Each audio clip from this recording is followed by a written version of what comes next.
हुआ वह बालक आया अपने पिता के पास। पिता भजन में बैठे हुए थे, बेटे को रोते हुए देखा, अपनी समाधि से बाहर आए। पुत्र तेरे रोने का क्या प्रयोजन है, तू क्यों रो रहा है?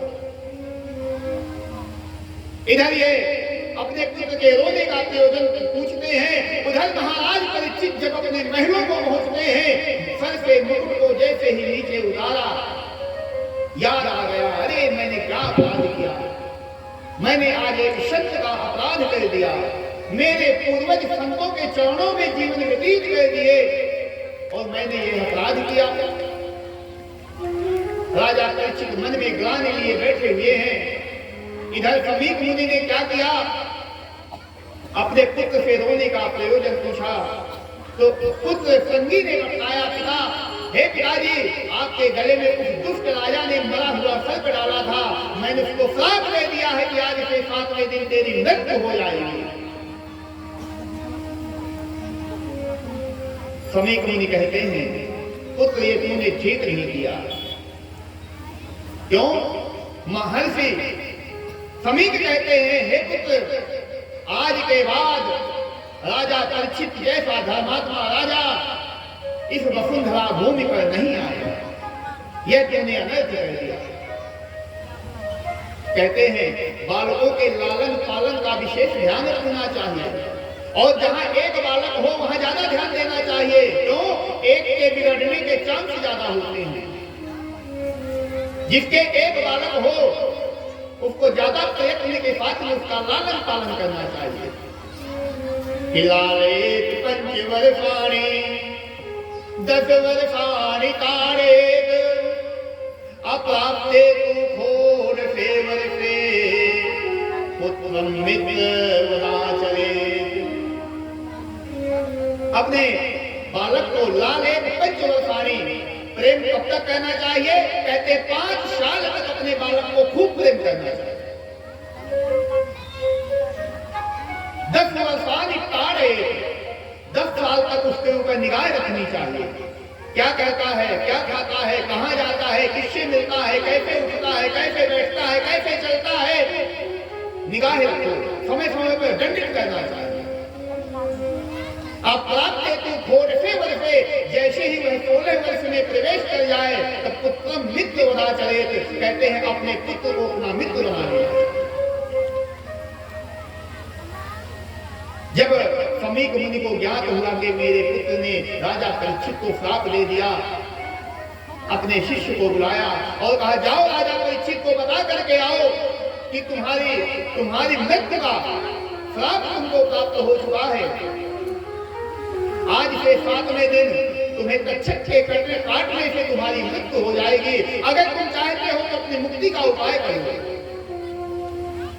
कहते हैं सर्प के काटने से, समझिएगा, सर्प के काटने से मुक्ति नहीं होती। सर्प के काटने से व्यक्ति प्रेत की योनि में जाता है।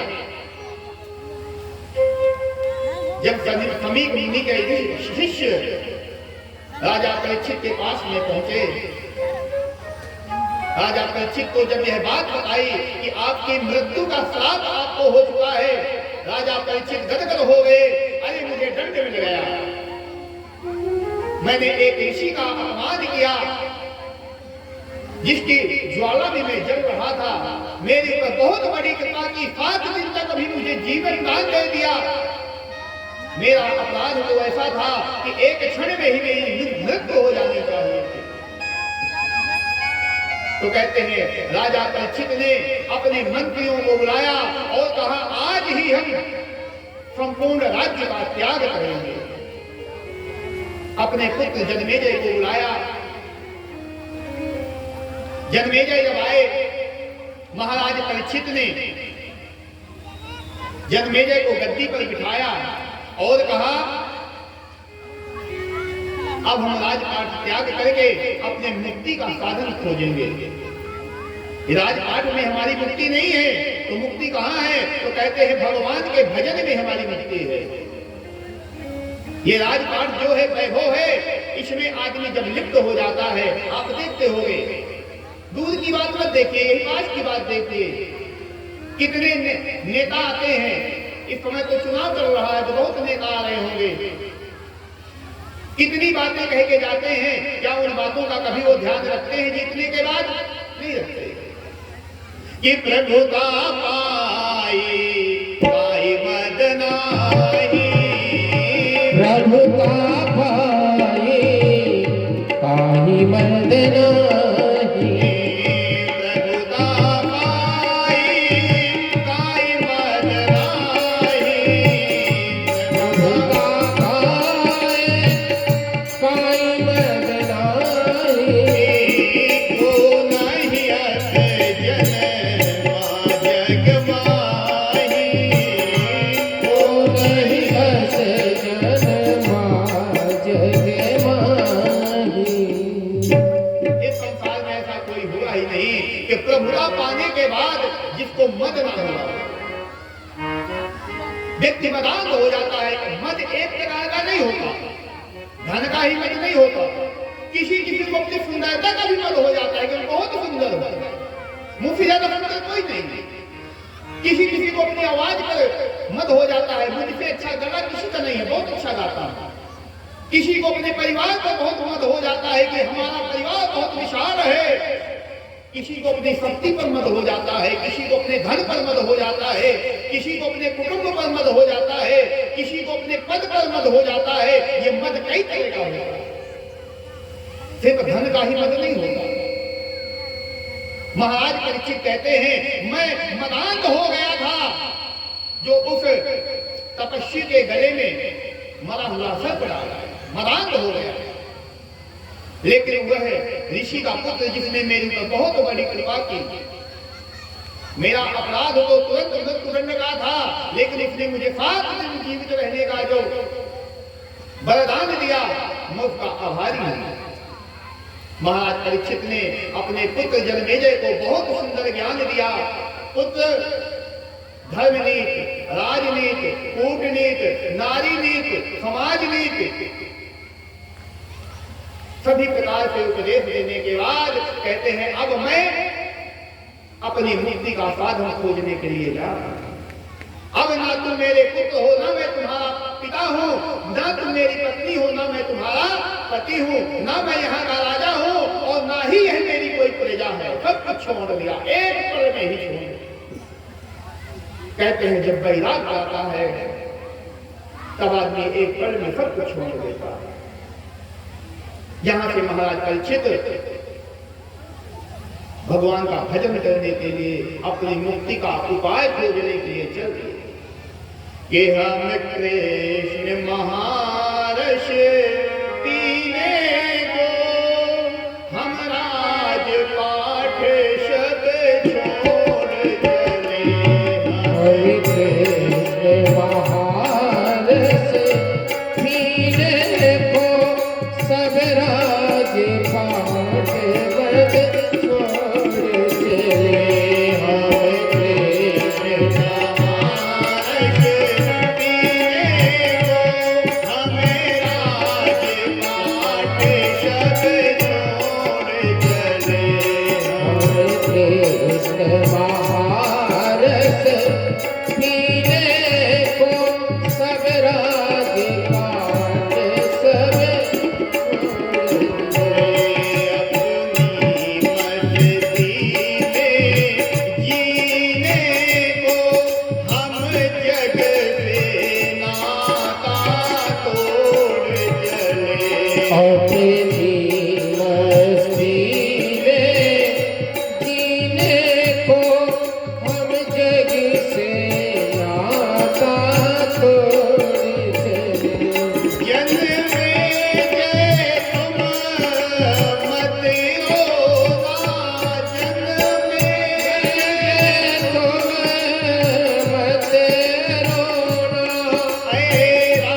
दर्शन करना है मुझे नरक लोक से बचना है, इसलिए जगत को छोड़ चले। हरे कृष्ण नाम रस पीने को हम राजपाट वन छोड़ चले हम कृष्ण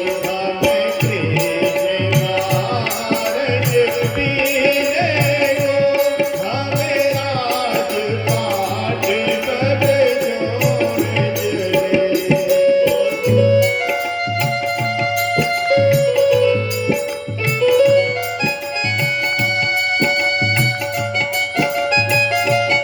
पीने को,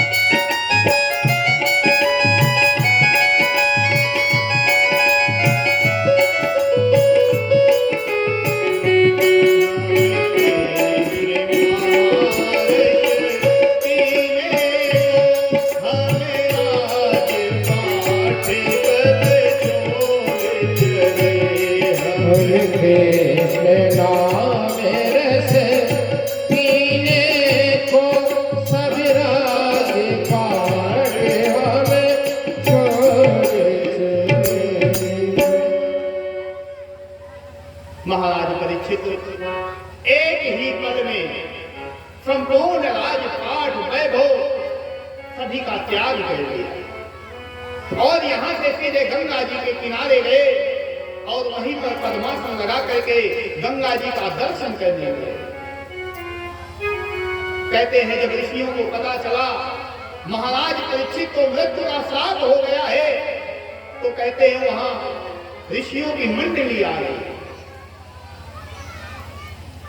ऐसा सप्त ऋषि आ गए। कहते हैं ऋषियों को देखते ही महाराज परीक्षित अपने स्थान से खड़े हो गए, उन ऋषियों का उन मुनियों का वंदन किया।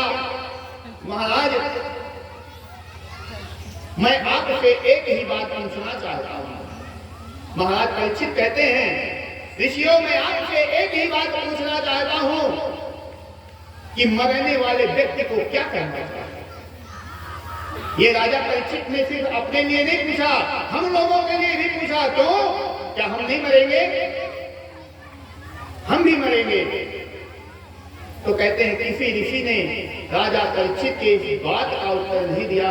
इतने में ही महाराज सुखदेव जो ध्यानस्थ बैठे हुए थे, भगवान की प्रेरणा हुई, सुखदेव जी जाइए आपका भक्त आपका इंतजार कर रहा है। तो कहते हैं सुखदेव जी वहां से आए राजा परीक्षित के पास में। राजा परीक्षित ने जैसे ही देखा 16 वर्ष के ये सुंदर जय कुमार देखते ही चरणों में गिर गए। आज मेरा जीवन धन्य हो गया। कितने सुंदर स्वरूप है प्रभु का। राजा परीक्षित मन में विचार कहते हैं यह मुझे श्राप नहीं हुआ है, यह तो मुझे वरदान प्राप्त हुआ है। क्यों? मैं राजपाट में जब बैठा होता था, राजकाज देख रहा होता था, तब मुझे ऐसे तपस्वियों के दर्शन कहां प्राप्त होते थे। आज मेरा जीवन धन्य हो गया। सुखदेव जी को आसन पर बिठाया और बैठते ही तुरंत प्रश्न कह दिया, महाराज मुझे एक बात बताइए कि मरने वाले व्यक्ति को क्या कहते हैं। जब सुखदेव जी ने यह प्रश्न सुना राजा परीक्षित से, कहते हैं गदगद हो गए। जो संत होते हैं ना, ये अच्छी बातों को सुन करके बड़ा प्रसन्न होते हैं। तर्क करना चाहिए। हमने पहले भी कहा है साधु संतों के पास में, ब्राह्मणों के पास में जाइए, तर्क करिए, कुतर्क मत करिए। अपने को जानने की कोशिश करिए, उनको जानने की कोशिश न करिए। हम गलती कर देते हैं, उनको जानने की कोशिश करते हैं। महाराज परीक्षित को सुखदेव जी कहते हैं, हे राजन सुनो, मरने वाले व्यक्ति को संसार में सभी प्रकार के त्यागात, गीता के 7वें अध्याय में आया है, त्यागात शांति अनंतरम। भगवान ने कहा है कि जो अगर तू मुझे पाना चाहता है तो क्या कर, सर्वधर्मान परित्यज्य मामेकं शरणं व्रज।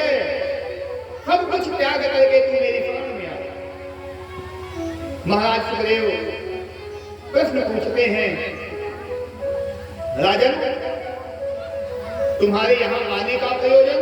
तो कहते हैं, महाराज परीक्षित बताते हैं कि मुझे 7 दिन में मरने का श्राप मिला हुआ है। आज मैं निश्चित रूप से कह सकता हूं कि मैं 7 दिन तक नहीं मर सकता। क्या कोई ऐसा कह सकता है कि मैं 7 दिन तक नहीं मर सकता? एक पल का पता नहीं है। हमारा जीवन है ये क्या है? क्षण भंगुर है, पता नहीं किस पल किसकी मृत्यु हो जाए। अभी हम आप लोगों को कथा सुना रहे हैं, क्या पता थोड़ी देर में यह जीवन बचे या ना बचे, कुछ पता नहीं है। कि क्षण भंगुर जीवन की कलिका, कि क्षण भंगुर जीवन की कलिका, कल प्रातः को जाने खिले न खिले, अमल आंचल की शुचि शीतल मंद, सुगंध समीर चले न चले, कि कलिकाल कुठारे लिए फिरता, तन नम्र के चोटे शिले न शिले, भजले हरि नाम हरि रचना। रचना कहते हैं इस जीव को, हमारी जो जीव है ना हमेशा गीली रहती है। समझ लो जिस दिन सूख जाए उस दिन राम नाम सत्य हो गया। इसलिए ये जीव हमेशा गीली रहती है। इसको कहते हैं रचना। कि भजले हरि नाम हरि रचना, हरि नाम हरि रचना, भजले हरि नाम हरि रचना, भजले हरि नाम हरि रचना, मेरे अंत समय हिले न हिले, भजले हरि नाम हरि रचना, भजले हरि नाम हरि रचना, भजले हरि नाम हरि रचना, भजले हरि नाम हरि रचना, मेरे अंत समय में हिले न हिले, मेरे अंत समय हिली ना हिली, भजले हरि नाम हरि रचना। अरे जीवा, अभी तुझमें कुछ दम है, तुझमें कुछ हिम्मत है, तो क्या कर, भगवान के नाम को भज ले। क्यों? अगर भगवान के नाम को नहीं भजा तो निश्चित रूप से अंत के समय में क्या ये जीव हमारी झेलने लायक रह जाएगी? नहीं रह जाएगी। हम क्या सोचते हैं, अरे अभी बचपन है, भगवान का भजन करने की उम्र नहीं है, अभी खेलने खाने के दिन है। कुछ बड़े हुए तो कहते हैं पढ़ने लिखने के दिन है, कुछ और बड़े हुए तो विवाह इत्यादि हो गया, कहते हैं घर गृहस्थी संभालने के दिन है, भजन करने के दिन थोड़ी है। हम आगे को टालते हुए चले जाते हैं। जब बुढ़ापा आता है, जवानी में हम कहते हैं ना अभी तीर्थ यात्रा करने का समय नहीं है, जब बुढ़ापा आ जाता है, इंद्रियां शिथिल हो जाती हैं, हाथ पैर काम नहीं करते, तो क्या करें? कहते हैं ना तो मैं भजन कर पाया, ना कोई तीर्थ यात्रा कर पाया, तो बुढ़ापे में कहां जाओगे? कौन तुम्हें ले जाएगा? कोई नहीं ले जाता। यही जब शरीर वृद्ध हो जाता है तो बैठे बैठे मन में विचार करता है, अरे मैंने क्या खोया और क्या पाया।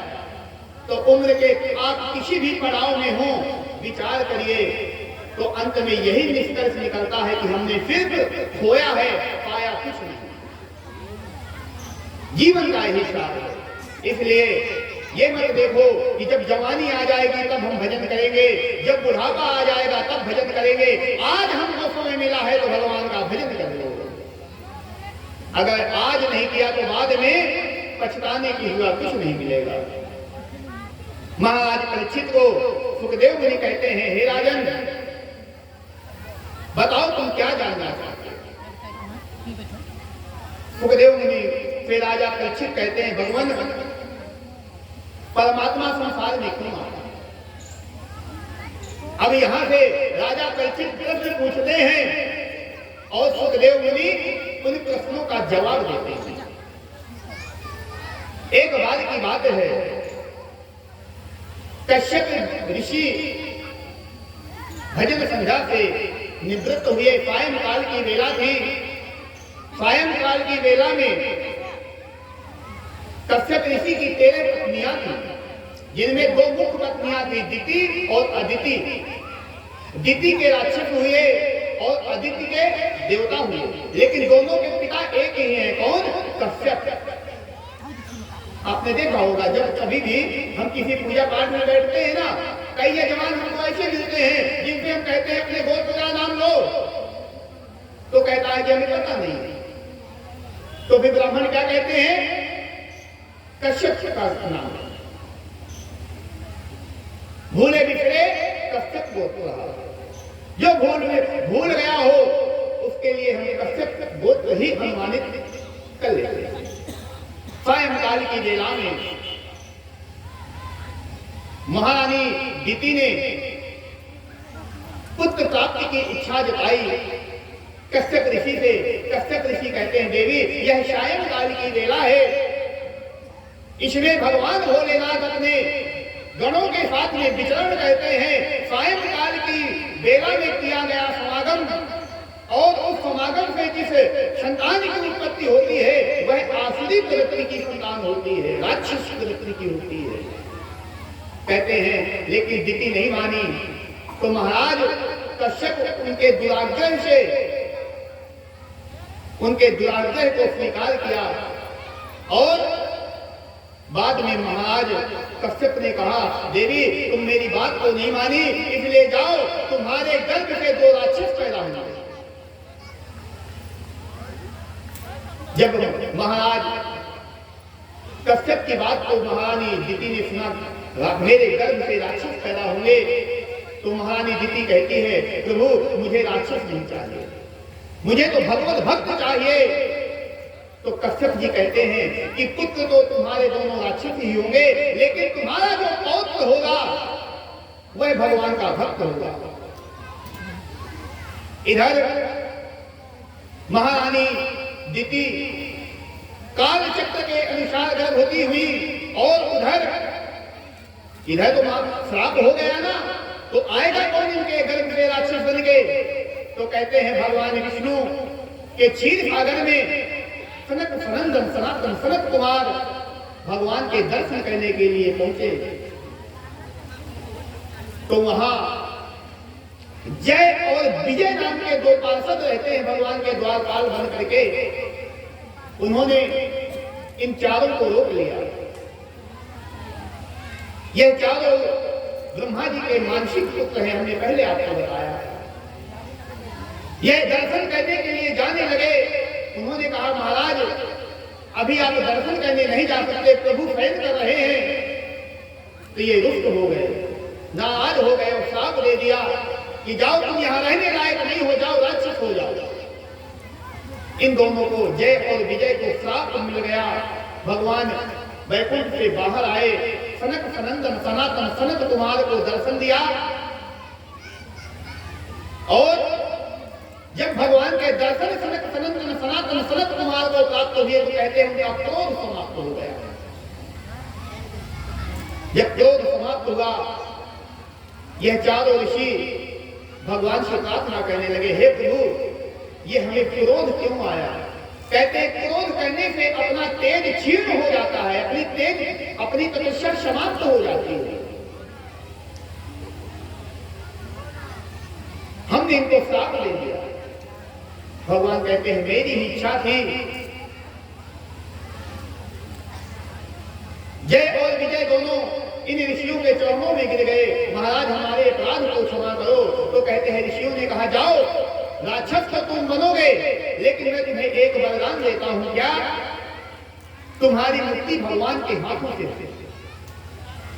दोनों जय और विजय प्रसन्न हो गए और वही जय विजय माता दिति के गर्भ से उनका जन्म हुआ। जन्म होते ही कहते ही है दोनों बालक पर्वत के समान विशाल हो गए। ऐसी गर्जना करने लगे कि चारों तरफ आकाश मंडल में हाहाकार मच गया। इनका नाम एक का हुआ हिरण्याक्ष और एक का हुआ हिरण्यकश्यप। हिरण्याक्ष ने मन में विचार किया, हमको प्रभु की तपस्या करनी चाहिए, तपस्या करें जिससे हम संसार को जीत लें। तो कहते हिरण्याक्ष और हिरण्यकश्यप ने ब्रह्मा जी की बहुत तपस्या की। बहुत शक्ति प्राप्त करने के बाद हिरण्याक्ष आया और पृथ्वी को ही उठा करके समुद्र में छिपा दिया। तो कहते हैं इस पृथ्वी की मुक्ति के लिए भगवान ने 12 रूप धरा। 12 अवतार भगवान का हुआ। 12 अवतार लेकर के भगवान ने हिरण्याक्ष का वध किया और पृथ्वी को यथास्थान बिठाया। जब हिरण्यकश्यप को पता चला कि मेरी भाई की मृत्यु हो गई तो कहते हैं पुनः ब्रह्मा जी की तपस्या करने के लिए चला कि अब मैं ब्रह्मा जी से ऐसा वरदान मांगूंगा कि जिससे मेरी कभी मृत्यु ही ना हो। सूत जी कहते हैं हे राजन, ब्रह्मा जी के 4 पुत्र तो यह मानसिक हुए जो चारों ने संन्यास ले रखा था कि हम गृहस्थ आश्रम में नहीं जाएंगे। कहते हैं ना ग्रह काल नाना जंजाला, यह जो जंजाल है गृहस्थी में बहुत जंजाल होता है। तो ब्रह्मा जी के एक पुत्र और हुए जिनका नाम था कर्दम ऋषि। कर्दम ऋषि ने भगवान की बहुत तपस्या की। तपस्या करने के उपरांत मन में विचार आया, यह जो संसार है इसमें तरह तरह के लोग सुख साधन भोगते हैं, मुझे भी विवाह करना चाहिए। अब यह ऋषि तो बूढ़े हो गए थे, कौन अपनी कन्या का विवाह करता। तो कहते हैं फिर कर्दम ऋषि तपस्या करने लगे। भगवान विष्णु जब प्रकट हुए कहा बोलो बाबा क्या चाहते हो। तो कहते हैं कर्दम ऋषि संकोच में पड़ गए कि मैं क्या चाहता हूं।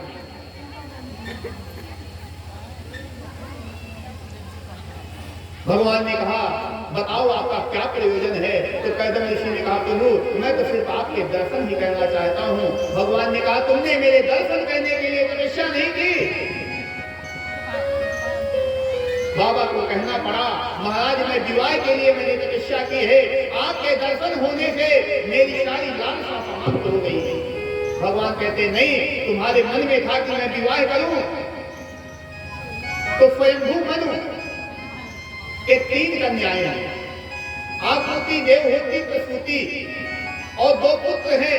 एक का नाम है उत्तानपाद और एक का नाम है प्रियव्रत। तो वो अपनी एक पुत्री को लेकर के आएंगे, उससे आप विवाह करें। इतना वरदान लेकर के महाराज भगवान का ध्यान हो गए।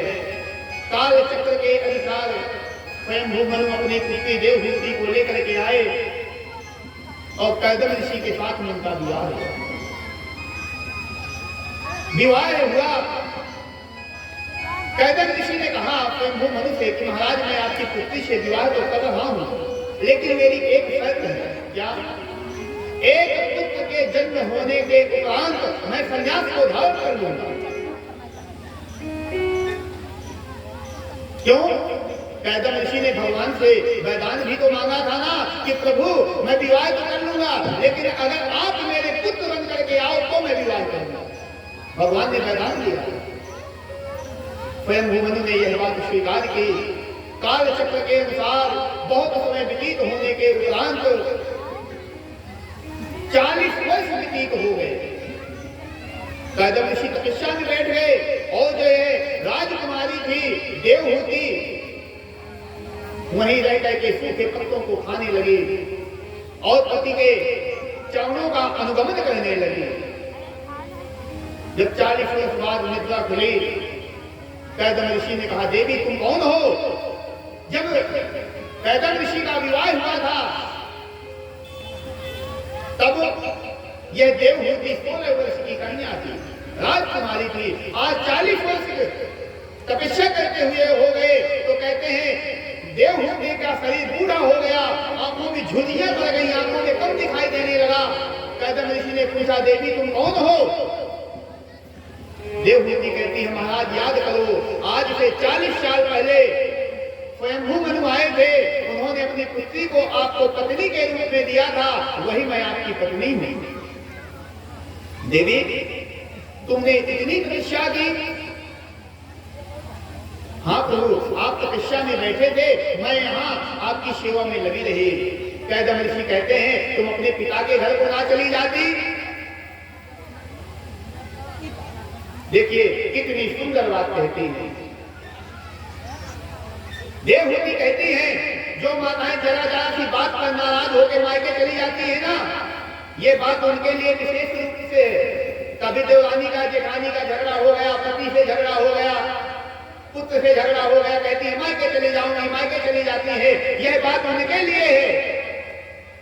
देवहूति क्या कहती हैं कि वृद्ध रोगे बस जड़ धन हीना, वृद्ध रोग बस जड़ धन हीना, वृद्ध रोगे बस जड़ धन हीना, वृद्ध रोग बस जड़ धन हीना,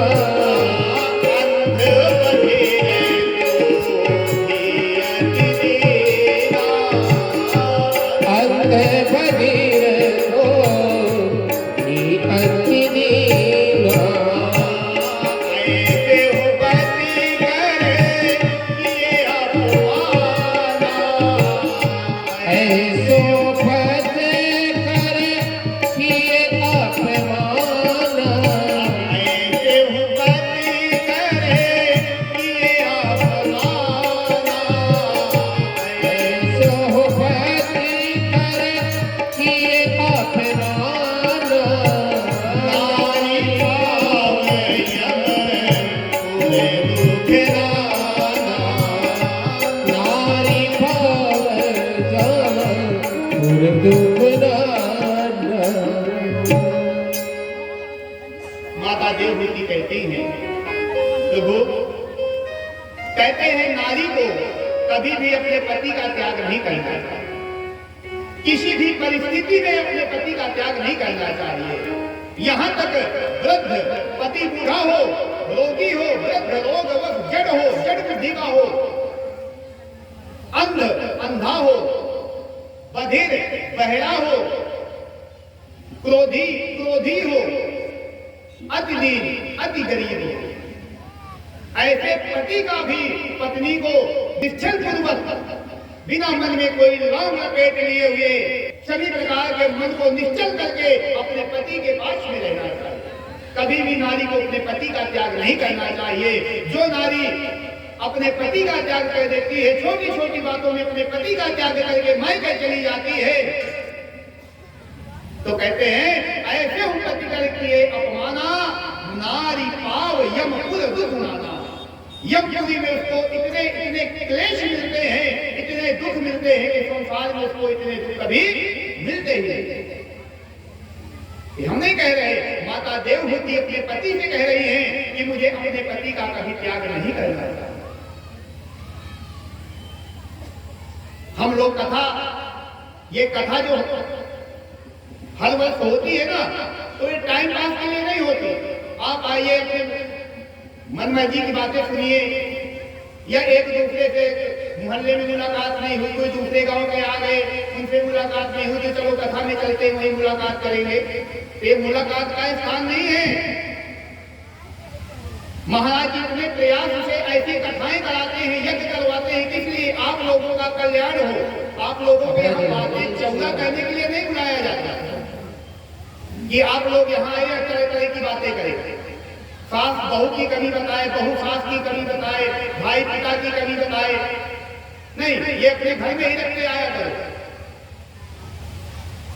एक आदमी से कोई भी व्यक्ति अगर ऐसा करता है तो पूरा जितने लोग बैठे होते हैं सभी डिस्टर्ब हो जाते हैं। ये कहानी कभी समाप्त होने वाली नहीं है। कहते हैं नारी ही नारी का दुश्मन है, आदमी नारी का दुश्मन नहीं है। समझिएगा बात को, नारी ही नारी की दुश्मन है। कैसे? जब बहू बनी तब सास नहीं अच्छी लगी, और जब सास बनी तब बहू नहीं अच्छी लगी, जब ननद बनी तब भौजाई नहीं अच्छी लगी, जब भौजाई बनी तब ननद नहीं अच्छी लगी, जब देवरानी बनी तब जेठानी नहीं अच्छी लगी, और जब जेठानी बनी तब देवरानी नहीं अच्छी लगी। औरत ही औरत की दुश्मन है, आदमी औरत का दुश्मन नहीं है। इसलिए कथाओं में जाओ तो भगवान का भजन करो, सुनो। इतने प्रयास से कौन कहां से बुलाया गया है, कैसे आया है, यहां तक आने में कितनी परेशानी हुई है। इतनी परेशानी क्यों भोगी जाए महाराज जी? एक हफ्ते 15 दिन की ऐसी परेशानी क्यों भोगे? क्यों परेशान होते हैं कि यहाँ यज्ञ हो, आप लोगों का कल्याण हो? जब आप लोगों को सुनना ही नहीं है तो बंद करो, कल्याण हो। आपकी जो संतति है, संतान है, कहते हैं बच्चों को जन्म से ही संस्कार दिए जाते हैं। बड़े बूढ़े ही बात करेंगे तो संतानों का क्या होगा? वो कहेंगे हमारे माता पिता ही ऐसे हैं।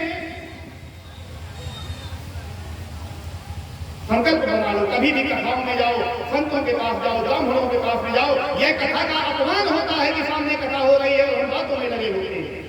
अपमान है, इसका पाप हमें भोगना पड़ेगा।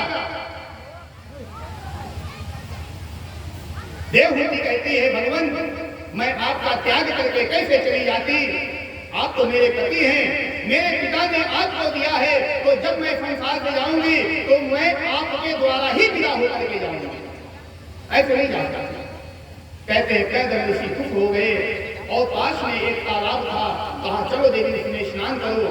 कैदम ने देवहूति का हाथ पकड़ा और जैसे ही तालाब में डुबकी लगाई 21 साल के कैदम ऋषि हो गए और 16 वर्ष की माता देवहूति हुई। सुंदर विमान आया, उस विमान में तरह तरह की सुख सुविधाएं थी। बहुत वर्षों तक भोग किया और इस भोग में कैदम ऋषि के यहाँ 9 कन्याएं पैदा हुई। एक कन्या नहीं 9 कन्या पैदा हो गई। एक दिन मन में विचार करते हैं अरे मैं कहां फंस गया, भगवान के भजन को छोड़ करके कहां पत्नी में फंसा, पत्नी से 9 कन्याएं हो गई। छोड़ करके जाने लगे। देवहूति ने कहा महाराज आप मुझे ऐसे छोड़ के नहीं जा सकते। क्यों? मेरे जीवन का क्या सहारा है? ये मेरी पुत्रियां हैं, सब विदा होकर के अपने पति के घर को चली जाएंगी। मेरा वृद्धावस्था कैसे व्यतीत होगा? मुझे पुत्र चाहिए। तो कहते हैं कैदम ऋषि की कृपा से एक पुत्र की प्राप्ति हुई और जैसे ही वह पुत्र पैदा हुआ तो कैदम ऋषि ने उस पुत्र के दर्शन किए। वह पुत्र कौन थे? साक्षात भगवान के अवतार थे। बोलिए कपिल मुनि भगवान की जय हो। कैदम ऋषि ने उनका दर्शन किया। आज मेरा जीवन धन्य हो गया। कैदम ऋषि तुरंत वहीं से वैराग्य को प्राप्त हो गए, छोड़ करके चले गए। इन 9 कन्याओं का विवाह हुआ।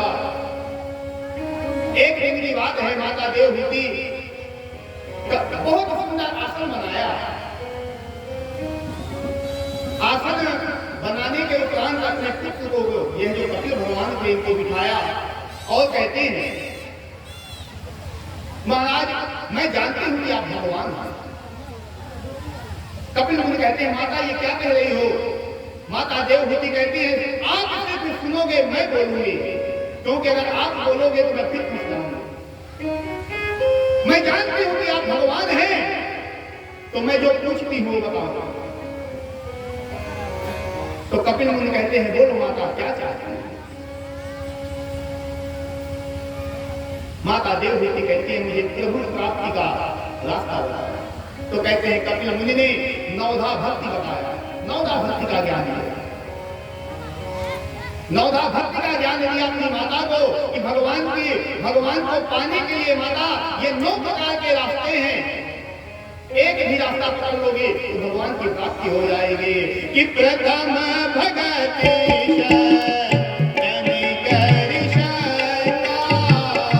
प्रथम भगत तनिकर संगा दोसर रति मम कथा प्रसंग। प्रथम भगति, बहुत रास्ते हैं, 9 रास्ते हैं जाने के भगवान को पाने के, लेकिन 9 रास्ते बहुत कठिन हैं। जो सबसे सरल रास्ता है वो क्या है? संतों का संग। प्रथम भगति संतन कर संगा, तुम संतों का संग करो, इसमें ही भगवान की प्राप्ति हो जाए। संग करो। गीता में कहा गया है कि संगात संजायते कामः कामात् क्रोधाभिजायते अक्रोधात् भवति सम्मोहः सम्मोहात् स्मृतिविभ्रमः स्मृतिभ्रंशात् बुद्धिनाशो बुद्धिनाशात् प्रणश्यति। व्यक्ति का जैसा संग होता है उसी प्रकार से उसके विचार हो जाते हैं, उसी प्रकार की उसकी मनोवृत्तियां हो जाती हैं, उसी प्रकार से उसके कार्य होने लगते हैं। आप जिस व्यक्ति के पास में बैठना प्रारंभ कर दो, तंबाकू खाने वाले के पास में बैठो, महीने 2-4 महीने में आप भी ज्यादा नहीं खाओगे तो 1 खुराक तो ले ही लोगे। साधु संतों के पास में बैठोगे तो साधु संत आपको क्या बताएंगे? माला जितना ही बताएंगे, उनके पास और दूसरा कोई साधन तो है नहीं, तो आपको भजन करना सिखाएंगे। बड़ा मन प्रसन्न हुआ मेरा यहाँ आकर के। ऐसे कुछ सदगुरुदेव के चरणों में मैं 15 साल पहले भी इनका सानिध्य प्राप्त कर चुका हूँ, लेकिन मेरा दुर्भाग्य रहा कि कुछ समय के लिए मुझे ऐसे महापुरुष का सानिध्य छूट गया था। पुनः प्रभु की कृपा हुई, महाराज जी का आशीर्वाद मुझे पुनः मिल गया। जब इस स्थान को देखता हूँ, यहाँ छोटे छोटे से बच्चे हैं, एक बालक है जिसकी उम्र 10 वर्ष की आयु है, ऐसे वैदिक श्लोक बोल रहा है, मन प्रसन्न हो जाता है। ये क्या है? संग का ही तो फल है। संग किया और ऐसी बुद्धि का अनुभव हुआ तो सबसे पहले क्या करो? अपने संग को सुधारो, गलत व्यक्ति के पास में मत बैठो। कहते हैं कपिल मुनि ने बहुत सुंदर माता को नवधा भक्ति का उपदेश दिया और माता देवहूति कपिल मुनि के आशीर्वाद वचन को सुन करके कहते हैं भगवान का ध्यान करते हुए अपने लोक को प्रस्थान हुए। और यहाँ से कपिल मुनि कहते हैं कैदम ऋषि का आगे वंश नहीं चला, यही कपिल मुनि गए यहाँ से और कहाँ बैठ गए? गंगा सागर में। कपिल मुनि का स्थान कहाँ है? गंगा सागर में है। हम लोग गंगा स्नान करने जाते हैं ना, कब जाते हैं? मकर संक्रांति में जाते हैं। मकर संक्रांति के दिन जो कपिल मुनि का आश्रम है, कहते हैं समुद्र एक दिन के लिए पीछे चला जाता है, कपिल मुनि के दर्शन होते हैं और दूसरे दिन जैसे ही मकर संक्रांति का समापन होता है, समुद्र उस मंदिर को पुनः डुबा देता है। आज भी वो मंदिर है, वह कपिल भगवान का मंदिर है। सुखदेव मुनि कहते हैं हे राजन, स्वयंभू मनु की मैं दूसरी पुत्री का वर्णन कहता हूं, जिसका नाम था प्रसूति। प्रसूति दक्ष प्रजापति को ब्याही गई। दक्ष प्रजापति के 16 कन्याएं हुई, जिसमें एक कन्या सती भगवान भोलेनाथ को ब्याही गई। बहुत मार्मिक प्रसंग है, आप ध्यान से सुनो तो बड़ा आनंद आएगा। एक बार की बात है, दक्ष प्रजापति जो माता सती के पिता हैं, मन में विचार हुआ कि मैं यज्ञ करूं।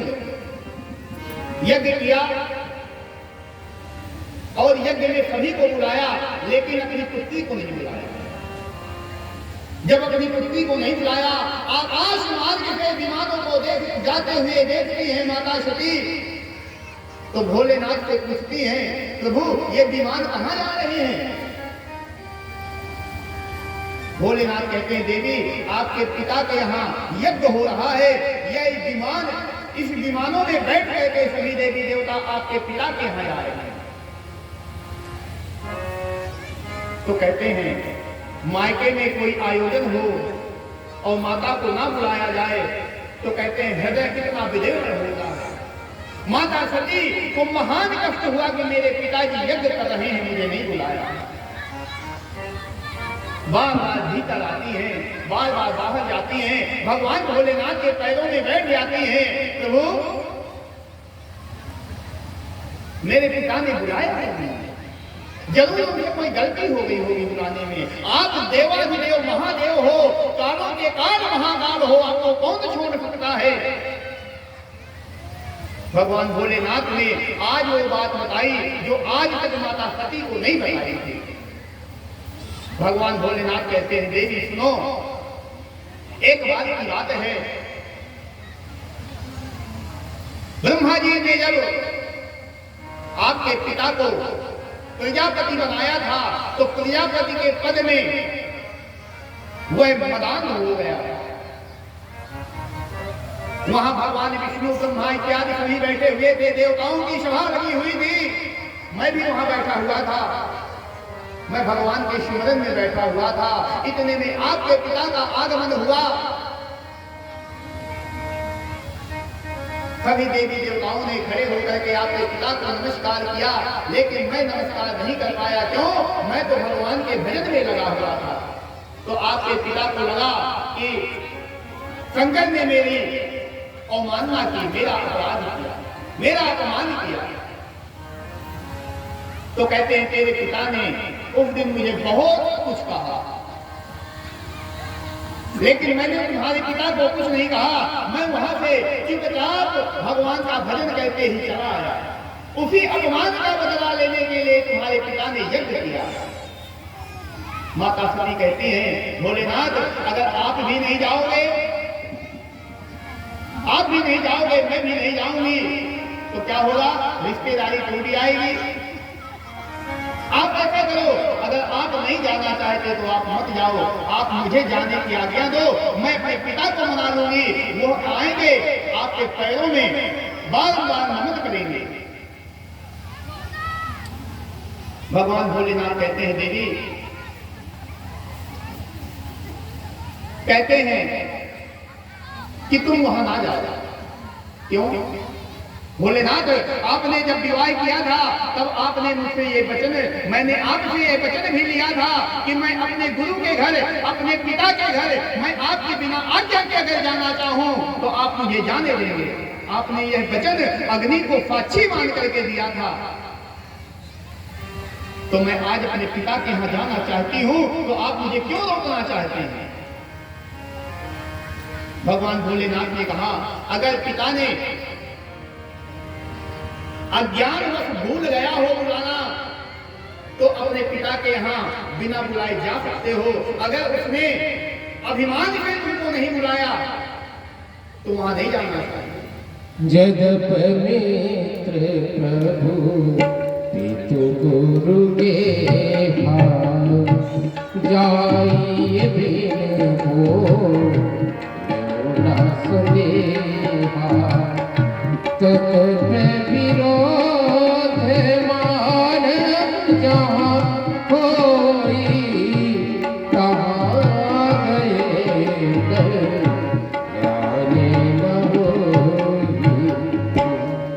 भगवान भोलेनाथ कहते हैं देवी तुमको उस स्थान पर नहीं जाना चाहिए। इस प्रसंग को माताएं ध्यान से सुनना, क्योंकि यह हमारे जीवन में घटित होने वाली घटना है।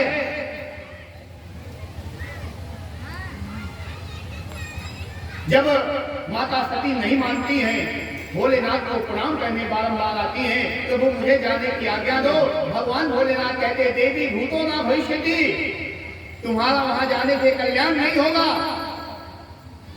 लेकिन कहते हैं माता सती नहीं मानती और भगवान भोलेनाथ की आज्ञा को न मानकर भी अपने पिता के यहाँ जाने के लिए तैयार हो जाती है। तो भगवान भोलेनाथ ने जब देखा कि यह देवी मानेगी नहीं, जाएगी जरूर, तो कहते हैं अपने सेवकों को, नंदी इत्यादि को कहा, जाओ सम्मान के सहित माता सती को वहां भेज करके आओ। माता सती यहां से गई। जब अपने पिता के यहां पहुंचती हैं तो क्या देखती हैं कि पिता भवन जब गई भवानी, पिता भवन जब गई भवानी, पिता भवन जब गई भवानी, पिता भवन जब गई भवानी, दक्ष काशी का भुवन शर्मानी, दक्ष त्रास का होना सनमानी। कहते हैं जब माता सती अपने पिता के घर को गई तो कहते हैं दक्ष प्रजापति ने सबको आदेश दिया हुआ था कि भोलेनाथ के यहाँ से कोई भी आने वाला हो उसका सम्मान नहीं किया जाए। तो कहते हैं जो कोई भी माता सती को देखता है, सती को देख करके मुंह फेर लेता है। ध्यान करिए, जो व्यक्ति आपको हमेशा प्रणाम करता हो, अगर वो आपको देख करके मुंह फेर ले तो आपके हृदय को बहुत पीड़ा होगी। कहते हैं जब माताएं अपने मायके जाती है ना तो कितनी भी माता की उम्र क्यों ना हो गई हो, चाहे वो बूढ़ी ही क्यों ना हो गई हो, जब वो अपने मायके जाती है तो वहां की बेटी बनी जाती है। माता सती सभी जगह देखती हैं कि जो कोई भी मुझे देखता है मुझसे कोई बोलने के लिए तैयार नहीं है, कोई माता सती का सम्मान नहीं कर रहा है। तो माता ने कहा मुझे किसी से क्या प्रयोजन, चलो मुझे अपनी माँ के पास चलना चाहिए। तो जब माता सती अपनी माँ के पास जाती हैं तो माता सती को देखते ही माता की सती दोनों हाथ फैला देती हैं और उनकी पुत्री को हृदय से लगाती हैं। कहते हैं मायका कब तक है, कहते हैं जब तक माँ है तभी तक मायका है। माता के जाते ही सारा मायका समाप्त हो जाता है, फिर उसको पूछने वाला कोई नहीं होगा। माता सती को अपने हृदय से लगा करके कहती हैं पुत्री बताओ कैसी हो। कहते हैं माता सती के आंखों से अश्रुपात हो रहा है। माँ यहाँ जितने भी व्यक्ति हैं सब मुझे देख करके हास परिहास कर रहे हैं, कोई मुझे सीधी तरीके से बोलने के लिए तैयार नहीं है।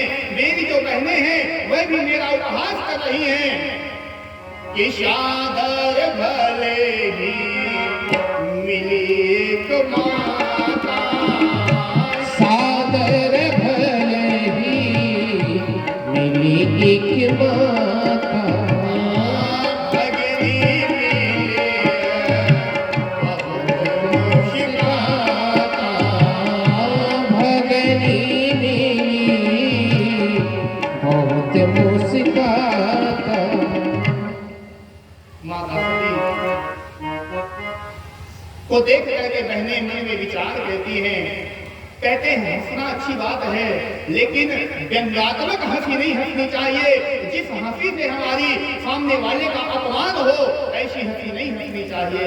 कहते हैं माता सती की जो बहनें हैं जब माता सती से मिली मन में विचार करती हैं, हंसी के द्वारा कहती हैं कि हमें तो हमारे पिता ने बुलावा भेजा था, भाई हमें लेने गया था, ये सती कैसे आई, आने का क्या प्रयोजन है, ना तो पिता ने बुलाया और ना भाई लेने गए। तो कहते हैं व्यंग हंसी हंसती हैं। तो इनकी हंसी को देख करके माता सती के अग्नि हृदय में ज्वाला उत्पन्न हो रही है। माता सती यहाँ से उस यज्ञशाला की ओर जाती हैं जहाँ यज्ञ हो रहा है। सुखदेव मुनि कहते हैं राजन आज सती ने बहुत बड़ी गलती की, अपने पति की आज्ञा को ना मान करके अपने पिता के यहाँ गई। क्यों कि आवत ही हर से नहीं नैनन नहीं शने।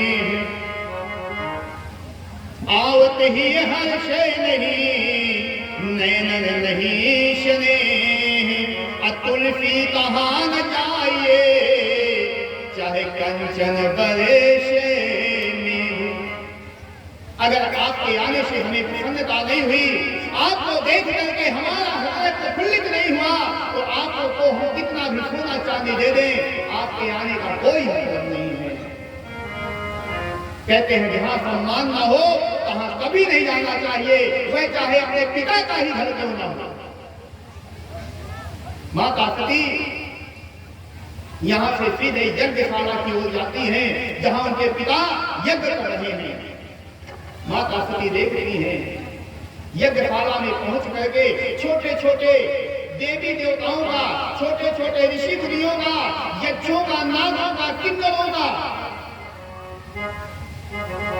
गंधर्वों का, सभी का स्थान निश्चित है, लेकिन कहीं भी जब भोलेनाथ का स्थान नहीं देखती है तो माता सती के आंखों से झलझल करके अश्रुपात होने लगता है। इतना बड़ा अपमान मेरे पति का।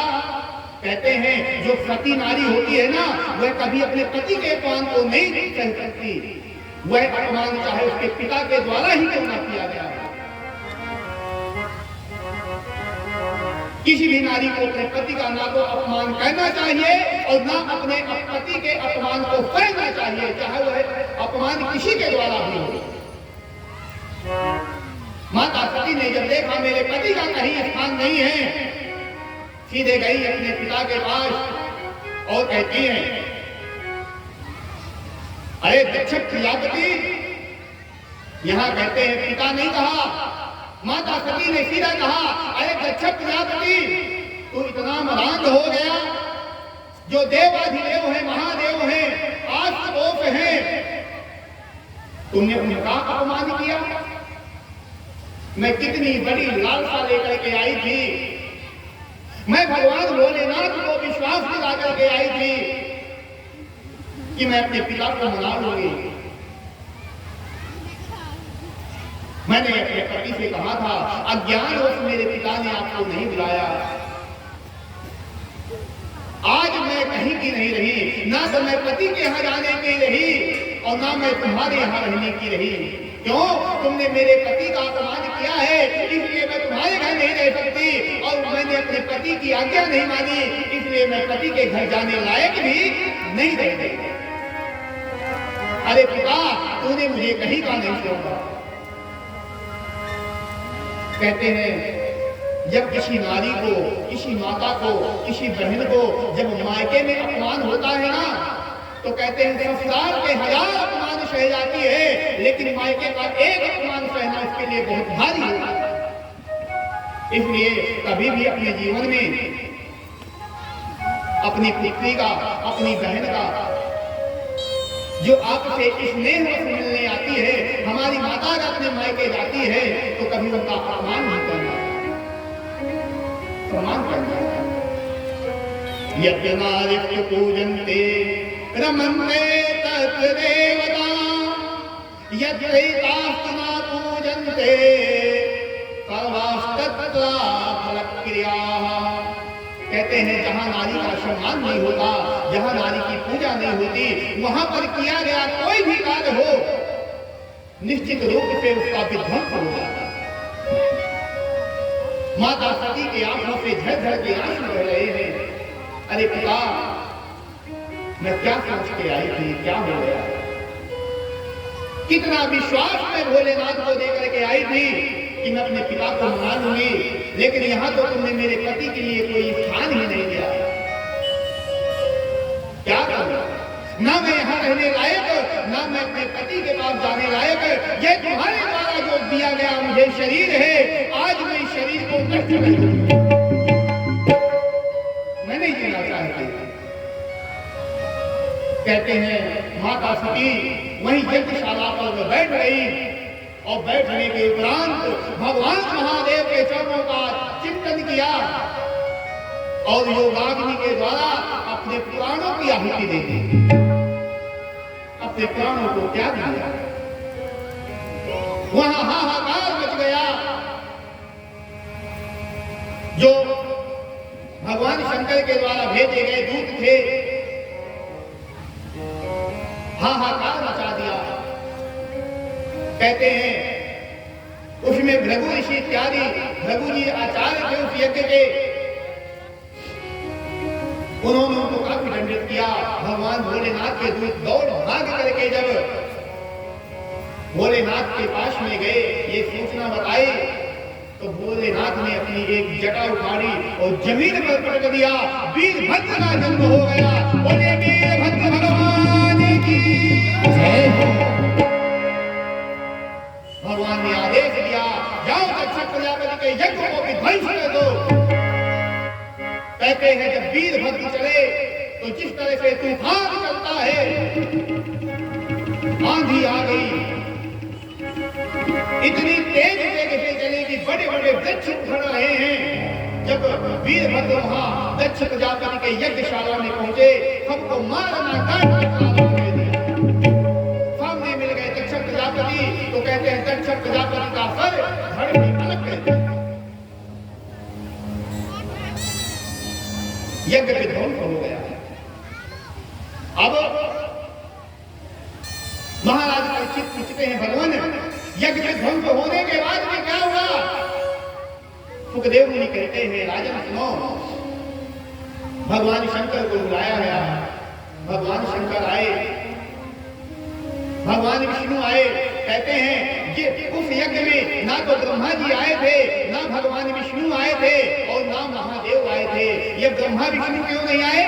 तो कहते हैं जहां भगवान भोलेनाथ का सम्मान नहीं होता, वहां भगवान विष्णु कभी नहीं जाते। क्यों? भगवान भोलेनाथ कहते हैं ना कि को नहीं समान प्रिय मोरे, को नहीं समान प्रिय मोरे, को नहीं समान प्रिय मोरे, को नहीं समान प्रिय मोरे, आश पर गजब जानी मोरे, अस पर गीत गजो जनी भोले। भगवान विष्णु कहते हैं भगवान शंकर से ज्यादा मुझे कोई प्रिय नहीं है। भगवान शंकर आए, सभी देवी देवताओं ने प्रार्थना की, प्रभु इस यज्ञ को पूरा करो। भगवान भोलेनाथ ने कहा कि आप लोग इस यज्ञ को पूरा करो, हमें तो बुलाया ही नहीं गया। सभी देवताओं ने कहा यजमान को जीवित करो, जब तक यजमान नहीं जीवित होगा तो यज्ञ कैसे होगा? भगवान भोलेनाथ ने कहा जाओ, मार्ग में जो भी जीव मिल जाए उसका सर काट के ले आओ और इसमें लगा दो। तो कहते हैं रास्ते में एक बकरा मिला, उस बकरे का सिर काट करके दक्ष प्रजापति के लगा दिया गया। क्यों? बकरा ही तो मैं करता है ना, और यहाँ दक्ष प्रजापति भी मैं ही कर रहा था कि मैं ही चलो करी हूं। बकरे का सर लगा दिया गया दक्ष प्रजापति के। भगवान भोलेनाथ कहते हैं अब मैं चलता हूं।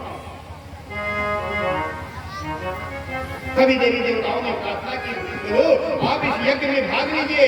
भगवान भोलेनाथ कहते हैं हम यज्ञ में भाग नहीं लेंगे। क्यों? हमें दक्ष प्रजापति ने श्राप दिया था कि भोलेनाथ को यज्ञ में भाग नहीं दिया जाएगा। तो अगर हमें भाग मिलता है तो दक्ष प्रजापति की वाणी झूठी हो जाएगी, और अगर भाग नहीं मिलना तो हम यहाँ क्यों रहेंगे?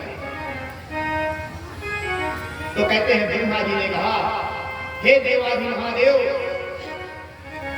यज्ञ के बाद में आपने देखा होगा जो यज्ञ के बाद में जो सामग्री बचती है, हम सभी देवी देवताओं को जब आहुति देते हैं, आहुति देने के बाद में थाली में कुछ ना कुछ सामग्री जो बच जाती है, तो वह किसकी होती है? तो कहते हैं वो किसी देवी देवता की नहीं होती, वह हमारे भोलेनाथ की और भोलेनाथ के गणों की होती है। वह आहुति भूत प्रेतों को प्राप्त होती है। ब्रह्मा जी ने कहा यज्ञ में भाग नहीं, लेकिन यज्ञ के बाद में जो आहुति बचेगी वह आपके भूत प्रेतों को प्राप्त होगी। तो कहते हैं भगवान भोलेनाथ ने यज्ञ को संपूर्ण किया,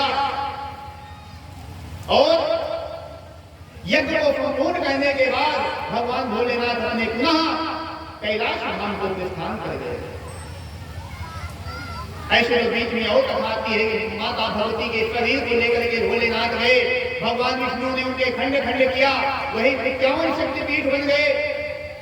लेकिन इस कथा में प्रवेश करते हैं तो हम आसान हो जाए।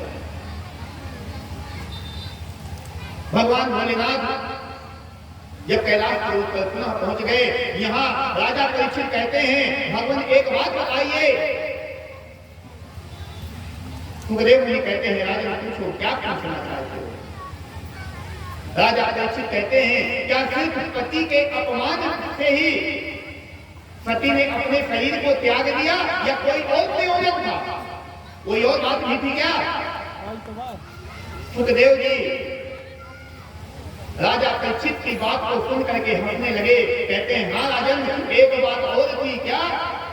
भगवान शंकर ने और भगवान शंकर और माता पार्वती, माता सती कुंभज ऋषि के यहाँ गए थे कथा सुनने के लिए। वहां से कथा सुन करके जब आ रहे थे, उस समय क्या था? त्रेता युग था।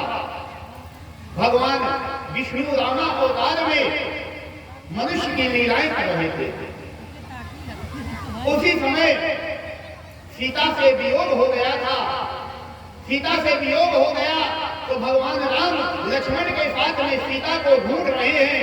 नदी से, झीलों से, पर्वतों से, कुंजों से, लताओं से, पशु से, पक्षियों से, सभी से पूछ रहे हैं क्या कि हे खगमृग हे मधुकर श्रेणी, हे खगमृग हे मधुकर श्रेणी, हे खगमृग हे मधुकर प्रेमी, हे खगमृग हे मधुकर श्रेणी, तुम देखी नयनी, तुम देखी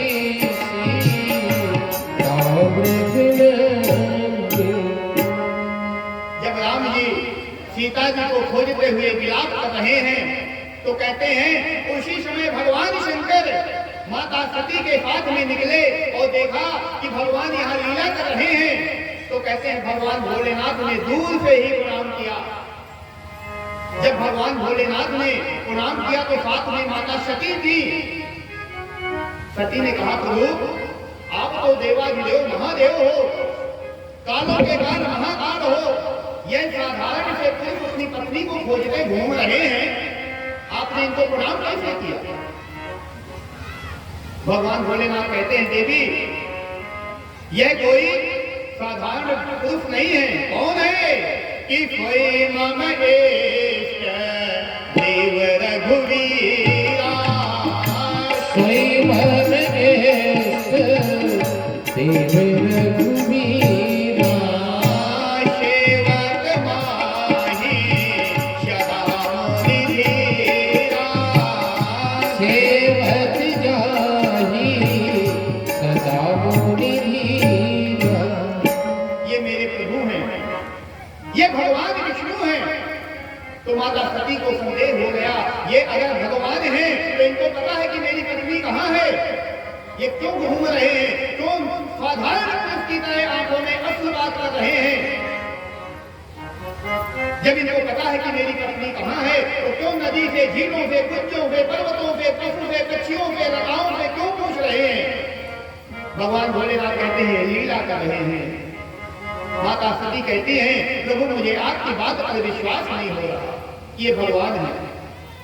भगवान भोलेनाथ कहते हैं नहीं देवी ये भगवान है। माता सती कहती है मुझे प्रभु विश्वास नहीं है। तो भगवान भोलेनाथ कहते हैं कि जो तुम्हारे मन अति संदेह, जो मेरे मन अति संदेह, तो के न जाई परीक्षा ले हो, तो किन जाई परीक्षा ले। देवी अगर तुम्हारे मन में संदेह है कि ये मेरे भगवान नहीं है तो जाओ परीक्षा ले लो। माता सती कहती हैं प्रभु आप नाराज होके तो नहीं कह रहे? भगवान भोलेनाथ कहते हैं देवी जब तुम हमारी बात को मान ही नहीं रही हो, हम बार बार कह रहे हैं हमारे तुम नहीं मान रहे तो जाओ परीक्षा ले लो, मैं यही एक वट वृक्ष के नीचे बैठा हूं, जाओ तुम परीक्षा ले लो। तो यहाँ पे माता सती भगवान श्री राम को परीक्षा लेने के लिए चली। जिस रास्ते पर भगवान श्री राम लक्ष्मण के साथ में चले आ रहे थे सीता को ढूंढते हुए, तो कहते हैं माता सती सीता का भेष बना करके एक वृक्ष के नीचे बैठ गई। जब वृक्ष के नीचे बैठ गई, भगवान श्री राम आए, लक्ष्मण जी की पहले निगाह पड़ी, लक्ष्मण जी तो अचंभित हो गए। तो राम जी ने लक्ष्मण जी को रोका, लक्ष्मण जी का हाथ पकड़ करके राम जी और आगे आए, और जहां माता सती सीता के भेष में बैठी हुई थी, उनके पास में जाकर के भगवान श्री राम कहते हैं कि जोरी पाने प्रभु कीन्ह प्रणाम, जोरे पाने प्रभु कीन्ह प्रणाम, पिता समेत निज नाम, पिता समेत निज नाम, कहो बहोरी कहाँ बैठ के तो, कहो बहोरे कहाँ देश के तू, बिपिन अकेले हिरण के ही तो, विपिन अकेले तीनों के ही है तू। देखिए कितनी सुंदर बात। भगवान श्री राम आए, जहां माता सती सीता के भेष में बैठी हुई थी, भगवान श्री राम आए और माता सती को प्रणाम किया। कहते हैं जब किसी को प्रणाम करो ना, एक बात निश्चित रूप से याद रखनी चाहिए, क्या? हमेशा पहले अपने पिता का नाम बताना चाहिए, मैं उनका पुत्र हूं, आपको प्रणाम कर रहा हूं।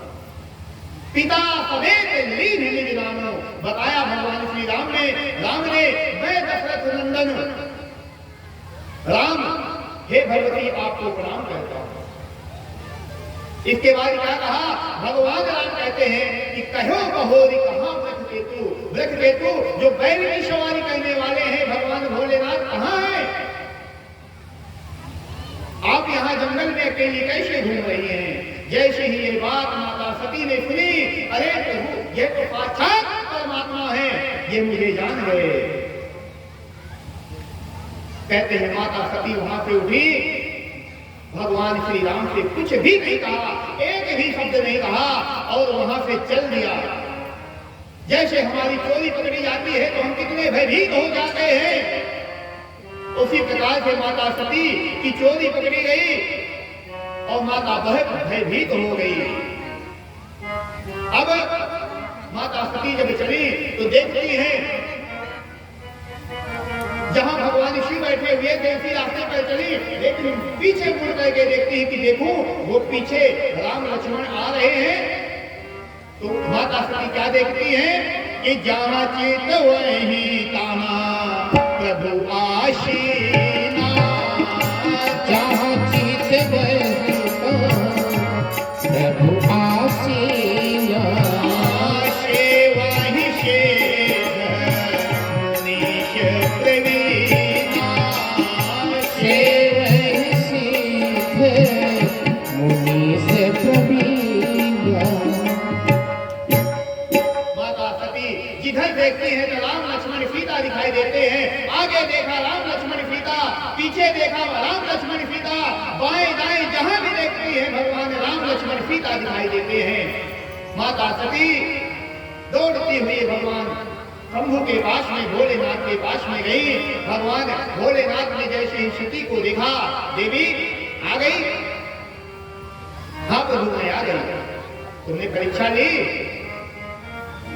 माता सती कहती है प्रभु कैसी बात कहते हैं आप, परीक्षा और मैं नहीं, कि कछु ना परीक्षा लेने गोसाई, कसुरा परीक्षा लीने गुसाई, कछु न परीक्षा लेने गोसाई, कसुरा परीक्षा लीने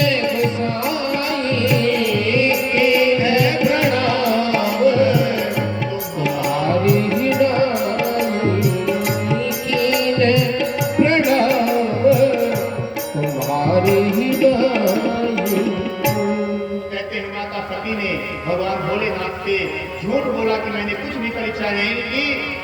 जिस प्रकार से आप प्रणाम करके चले आए उसी प्रकार से मैं भी प्रणाम करके चले आई। भगवान भोलेनाथ ने जब देखा कि सीता का रूप रखा है, सती ने बहुत क्लेश हुआ मन में। अरे शिव, अरे सती, यह तुमने क्या किया?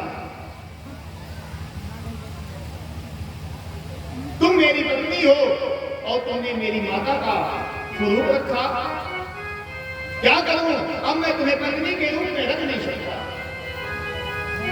भोलेनाथ माता सती को लेकर के कैलाश पर्वत पर गए।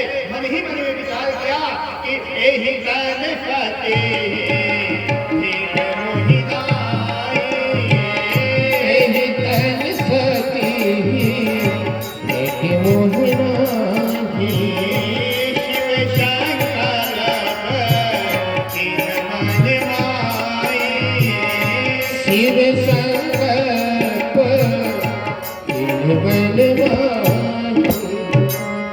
भगवान भोलेनाथ ने सती का त्याग कर दिया।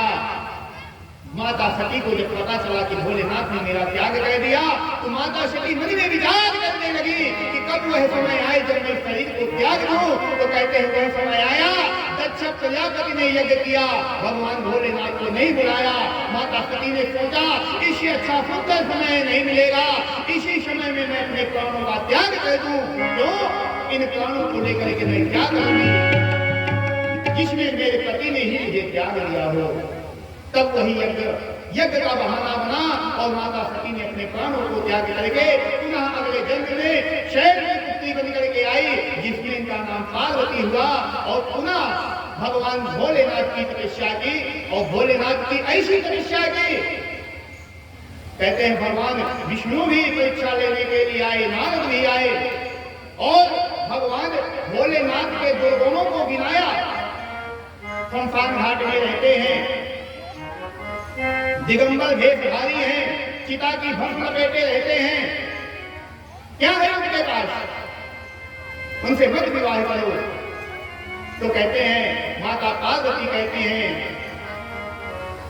कि जन्मो जन्म लगे रगड़ हमारी, जन्म जन्म लगी रगड़े हमारी, एक बार शंभु न रहूं कुमारी, परम संगलप रहूं कुंवारी। कहते हैं भगवान भोलेनाथ की तपस्या ऐसी माता पार्वती ने की कि भगवान भोलेनाथ को उनको अपनी पत्नी के रूप में स्वीकार करना पड़ा। और भगवान भोलेनाथ ने पुनः माता पार्वती को जो पति के रूप में अगले जन्म में थी, समय समय पर इनका शरीर बदलता रहा, लेकिन यह तो कालों के काल है, महाकाल है। कहते हैं विधि के विधान को नहीं बदला जा सकता। ब्रह्मा विष्णु महेश सब विधि के अनुकूल ही चलते हैं, लेकिन ब्रह्मा विष्णु के ऊपर भी है कौन? भगवान महादेव। भावी मेघ शकै त्रिपुरारी, भगवान भोलेनाथ में इतनी शक्ति है जो भाभी को भी नहीं सकते हैं। भगवान भोलेनाथ ने माता सती को स्वीकार किया और आगे की कथा कहते हुए सुखदेव मुनि कहते हैं, हे राजन, जीवन में एक संकल्प बनाओ। क्या? हमारी प्रीत लग जाए, हमारी लगन लग जाए भगवान के चरणों में। किसी भक्त ने बहुत सुंदर कहा है, आप लोग भी मेरे साथ में इस भजन का श्रवण करेंगे। इसके बाद में कुछ पद कथा का कहते हुए आज की कथा का समापन करेंगे। लेकिन तुम आप लोग समय का ध्यान नहीं देते, क्या करें? बड़ी परेशानी होती है, लेकिन ठीक है। एक घड़ी आधी में बुनियाद तुलसी संगत साधु की हरे कोटि अपराध। ज्यादा समय नहीं देते, कम से कम 2 घड़ी तो दे ही रहे हो, इतना ही बहुत है।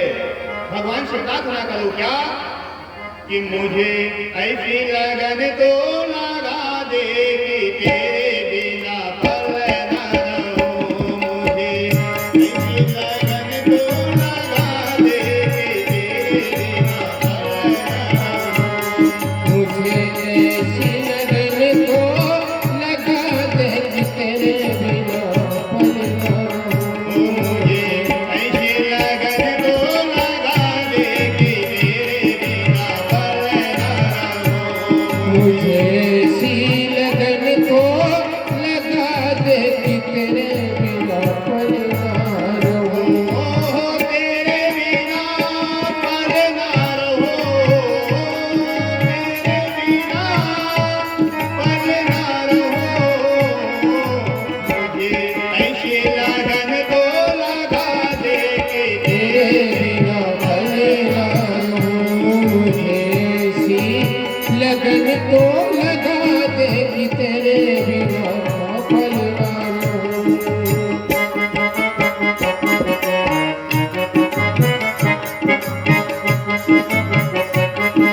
मुझे कैसी लगन तो लगा दे कि तेरे बिना पल ना रहूं। मुझे कैसे लगन तो लगा दे कि तेरे बिना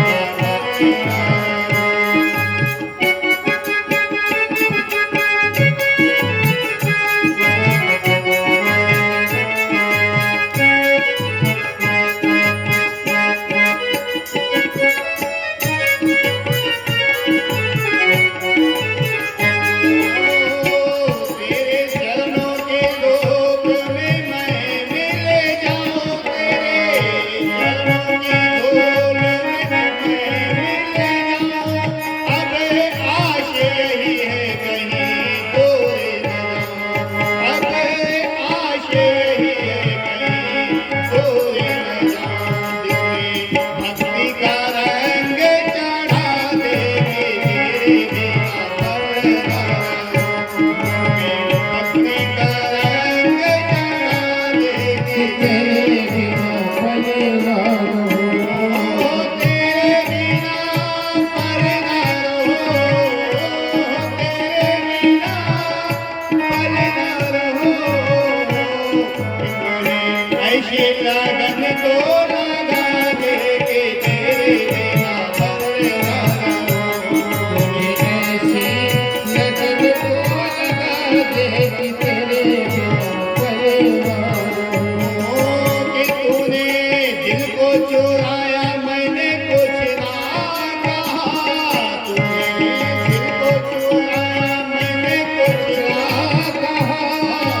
तूने बड़ा तड़पाया मैंने कुछ ना कहा। तूने बड़ा तड़पाया मैंने कुछ ना कहा। तूने दिल को चुराया मैंने कुछ ना कहा। तूने दिल को चुराया मैंने कुछ ना कहा।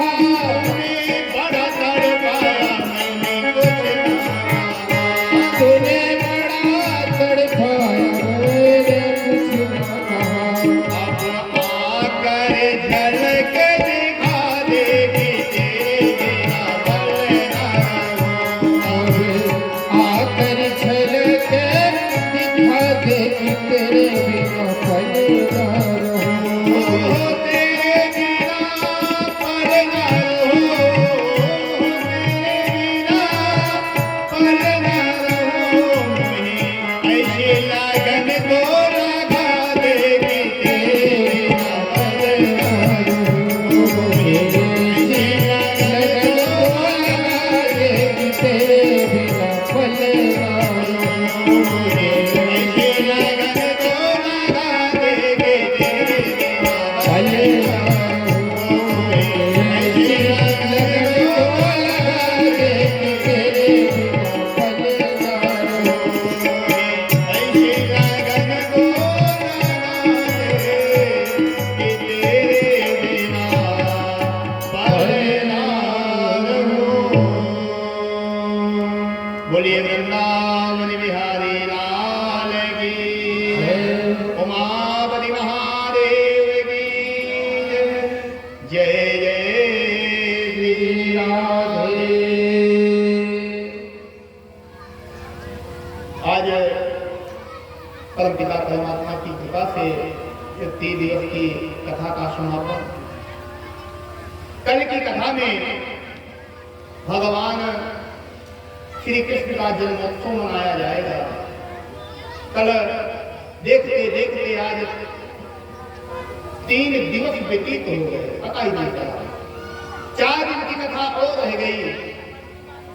कल भगवान का जन्मोत्सव मनाया जाएगा। परसों भगवान की लीलाएं होंगी। 6वें दिन भगवान का विवाह है और 7वें दिन कथा का समापन होगा। इसलिए कल आप सब लोग समय से पहुंच